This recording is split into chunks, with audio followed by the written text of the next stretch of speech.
day in a world of total insanity. Let's welcome Tony D'Angelo. All right, Tony D joins us as he does each and every Tuesday, much like Lou Gehrig after Wally Pipp had a headache, and he just continues to forge forward, and we love having him.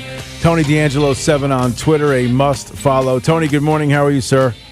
Good morning, Lee Elci. Good morning, everybody. Proud to be among you. All right, we got a lot to get to today. 3 weeks to the day before the election, and you, as always, have a whole bunch of information you want to unload on everybody. Yeah, so once again, I loved your monologue as far as innocent Ned, saintly Ned. Ned is out for Governor Ned Lamont, or governor of the state of Connecticut, for those who may be listening from afar, and I find this to be so bothersome and so twisted and so off the mark. It makes me, 9 ways of angry. I'm going to give you something that we talk about here, but they don't talk about, seemingly I shouldn't say anywhere else. We've got some good folks like George Colley who are talking about it, but, as far as the mainstream, forget about it in John Gotti-ish terms. Interesting article, and here, in Connecticut, with a very biased and state-run media, yet you have to sort of assemble a jigsaw puzzle. October 12th of 2022, there was an Associated Press article, Connecticut P&O Lamont's office violated FOI and AP case. The Connecticut Freedom of Information Commission, reading from the article, ruled Wednesday that Governor Ned Lamont's office violated state open records laws by taking more than 2 years to fulfill a request by the Associated Press in 2020 for documents related to the COVID-19 reopening committee. And it goes on to where they said they had requested it on May 21st of 2020. They got drips and drabs. Hey, sometimes you don't even get drips and drabs. And Ned, in his typical Ned posture, which is so irritating to me, the guy is a seasoned liar and con man. We had the pandemic, it was really hard, and Ned's quote is, I think we're getting things sped up. I hope that's the case. It's never, the blame never falls on Ned. Now, a little bit of background. The Connecticut Freedom of Information Commission, having been before them a few times, is, if I were to say they were biased in favor of the state, I would say that trees are green. They will do whatever they can to protect the interests of the state of Connecticut. The only way you could get to something beyond what's there is you got to get out of there, basically. And this has just gotten to such a point of embarrassment. The Ned crew kind of gets there and says, okay, what can we do to, make this look good for Ned? Now, what the Associated Press did not know, but what you and I had known, and, for you providing the opportunity from the show, is that the dirty pool in COVID was not within the state. The dirty pool was in one of Ned's, 4 horsemen of the nonprofits, Advanced CT. And Advanced CT held the contract to McKinsey, and Advanced CT is supposed to be a business development charity. You look to see what's happening. They pay people very well, but there's very little business development actually going on. And you might ask yourself, well, why does Ned feel the reason? Saintly Ned, howdy doody Ned, or as I like to call him, Captain Queeg Ned. Why does he do his business in a nonprofit? Simple, elementary, my dear Watson. Because there's a law in Connecticut, if you're keeping score at home, Connecticut Statute 437, that says, it's a very thin law, but basically it says that any nonprofit involved with the state is exempt from freedom of information laws. Ain't that neat? And I mean, honestly, truthfully, why? I think that's because this is a way they could keep business away from the public. Simple as that, and just as difficult. It's sick. Okay, it's there, but it's sick. And where we go to look at this thing, yesterday, I thought you and George had a really good talk about, where George had said, why these legislators, why they don't say a word. Well, when this Reopen Connecticut committee, which was set up under Advanced CT inside of a nonprofit away from public view, you had all your major legislators, they're Democrat and Republican, and they just kind of nodded their heads and said, okay, this is what we had to do. not ever once asking for access into this committee. I mean, this is, I use this term, legislative malpractice. This is a prime example. I don't get to hide the ball in this state. I have been here. I just had a birthday. I don't want to tell you how many years old I am, but I could tell you I'm well within my 7th decade. It's like this just goes on, and hey, life is great, and this is how we do things. But getting to the use of McKinsey, we know about McKinsey, from being on this show.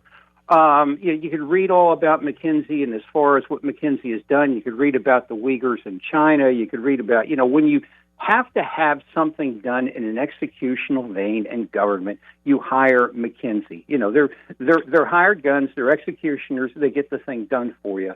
And when Ned was talking about his experts, he never once mentioned, typical Ned, he never once mentioned that he was using McKinsey. Now, other governors in other states, like Phil Murphy in New Jersey, said he was using McKinsey. After all, Phil Murphy's a management guy. He's Goldman Sachs. But he wouldn't let go of the contract, but at least he said he was using them. Finally, the people prevailed on Murphy and said, okay, release the contract. So that said, we do not have a contract for McKinsey's work within Advanced CT. It went on, Dr. Zeke Emanuel presided. He is the chief medical officer of McKinsey, but we don't have. But what we do have is we have the New Jersey contract. And I think it would strain credulity to say that the Connecticut contract is really any different. Connecticut really doesn't rate all that much. So when you actually look at this contract, and I have maintained from the start of the world that all this stuff you saw with Ned, and Ned's under control, and Ned's before the cameras, and Ned knows what he's doing, and Ned's got his experts. It's all a prop. It's all a sham. Ned is pretty much there as a player in a pandemic pantomime play. He's just following McKinsey's script. The contract bears that out. If anybody wants the contract, I've got it. The first thing that gets me in this contract, I think we've mentioned this once before, but it bears mention again. The contract's actually written on December 11, 2019. Now, we were dealing with COVID until February, March of 2020. So the first thing you got to ask yourself is, and this is all, it's probably like a paralegal screw-up. It's right through the document. So the first thing you got to ask yourself about good old, honest, ethical Ned, who loves us all, is, Ned Lamont, what did you know and when did you know it? Because obviously you had to know something. It's Andrew Cuomo, who essentially was whatever you want to call it. He was sort of like the mother hen of this whole thing. And he kept saying, McKinsey. So basically, that had to go down. Now, what did McKinsey do that we thought Ned did? And Ned just acted. McKinsey developed, it's all in the contract. They developed the plan for social distancing. They authorized how to do a quarantine. Now, what concerns me a lot, is this phrase we heard, the new normal. That was their buzzword. That was what they themselves had authored, because the rollout of this thing was very slick, far beyond what the state of Connecticut can do. Now, they had also things that I find, really, really very concerning. They talk about, and you see, these are the kinds of things that could be going on right now, and nobody's asking these questions other than like you and I and several other good people. They have another buzzword, a market reset for healthcare. Well, excuse me, what the hell is that? Well, a market reset for healthcare. We don't have the underlying documents. We have the contract. And basically a market reset for healthcare, from what I can see, is largely based online, and then within the facilities themselves, let's vaccinate everybody, And I think this speaks to, I was talking to Kathy, it's nice to talk to your wife once in a while, and I asked her, and I said, are immunologists do they have this idea, and this is not to insult any immunologist, we all tend to get very, focused in our professions, but do they feel that, if we eradicate disease, life, whatever we could do in overkill, and I think we've seen a lot of that since COVID, life is better for all. And she said yes to a certain extent, but you could see that type of thinking here. Also the vaccine passport. The grid they also did, and the dashboard. And they also developed the punitive plan, if you will, for those jumping out of line. They also developed the media management for this whole thing. This is all going on inside of a nonprofit. We can't get our hands on it, and that's basically, or they're going to fight like hell to stop us from doing it. And they decided the priority for what is an essential business.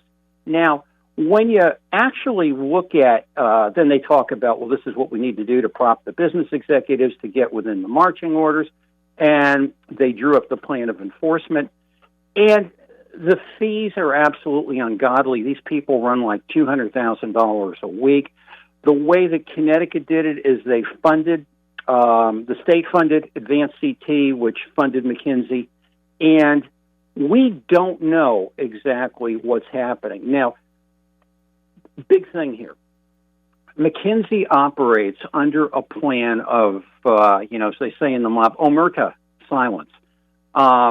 There is no public disclosure. You're not supposed to be disclosing any of this to the public, and basically it actually goes down to say that, and this is the thing that I find very interesting, and I'm going to read it probably better than I can say it. If any suit or action is filed by third parties against McKinsey arising out of the latter's performance of this engagement, think the Connecticut engagement, I'm sure the same language is in there, McKinsey will notify the state of such suit to the extent it exceeds McKinsey's insurance coverage, and the state agrees to help defend McKinsey.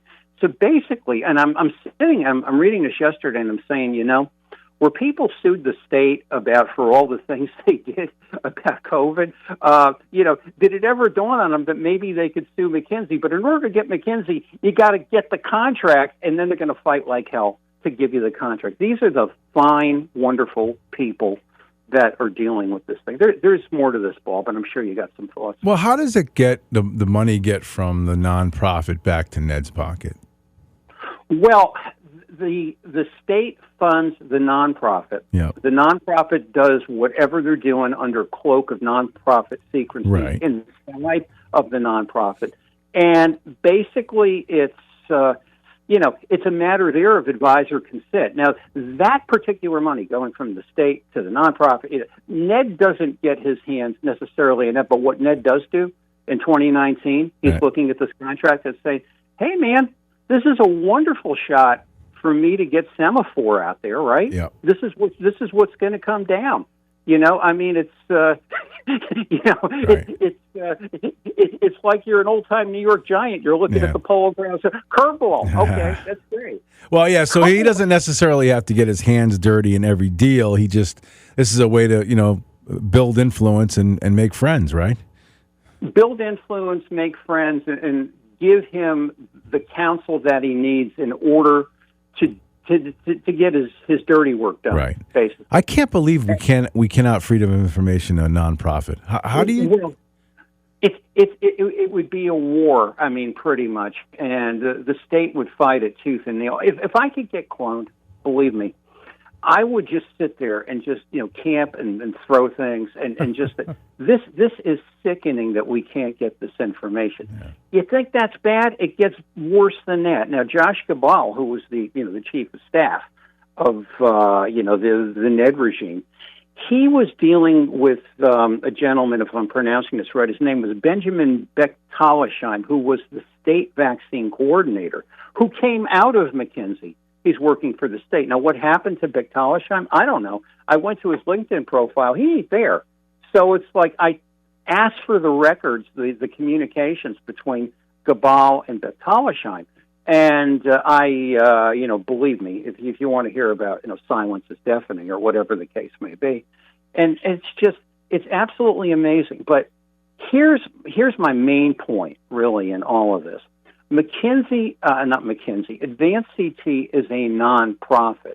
Nonprofits are not governed legally in the state of Connecticut under the laws of the state. They are governed by their executive committees. Their executive committees pretty much call the shots. Now, of course, they're taking their cue, but they're calling the shots. And people on this executive committee are curious to me. Jeffrey Sonnenfeld, who's the senior associate dean of Yale University of the Yale School of Management, he was crowing the other day in the paper about Stefanowski. Oh, Stefanowski needs to be more transparent about this. He's a good guy. Well, Mr. Sonnenfeld, why don't you tell us what is happening inside of Advanced ET right now? Are we headed for something known as COVID-0? Because I've started to watch the Bloomberg News, tongue-in-cheek, late at night, and this whole thing in China about President Xi, and, he wants COVID-0. He came out yesterday and said, I want COVID-0, entirely killing the economy. We've got 5 cases in Shanghai. We got to shut everything down. This is where these people are headed? If this is going on there right now, we don't know. There's a couple other curious people. Greg Butler, a name that we all have known, married to Clarity's, Executive Vice President and General Counsel, Eversource. James Smith ran for governor contemplated to run for governor, Webster Bank. He is a member of this board. These people, and I think this goes both ways. This goes across the state.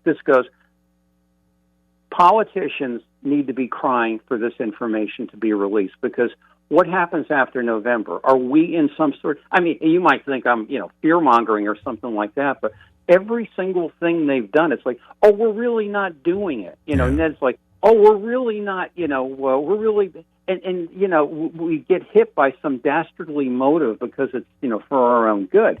And these are the things, and actually, Republicans, Bob Stefanowski, start screaming. What is in there? Because it's actually twofold, Lee Elci. Because the first thing is, when you are governor, are you going to keep these characters around? You and Sonnenfeld have obviously a conversational relationship, or are you going to throttle this thing and let us see everything? I want to see the latter. I don't want to see Ned as governor, but basically, this is the welfare of the public trust, and so much of this has a going-forward coefficient, especially the medical thing. What is the new normal for medical? What is the new pandemic normal? Boston University yesterday had a story about they developed this virus that apparently will just knock mice dead. Now, you want to think this is going to stay somewhere in some little college laboratory, but don't tell me that some Chinese person can't do it. And the thing is, what do we do now so we don't have to shut down? We don't have to wreck the economy. But right.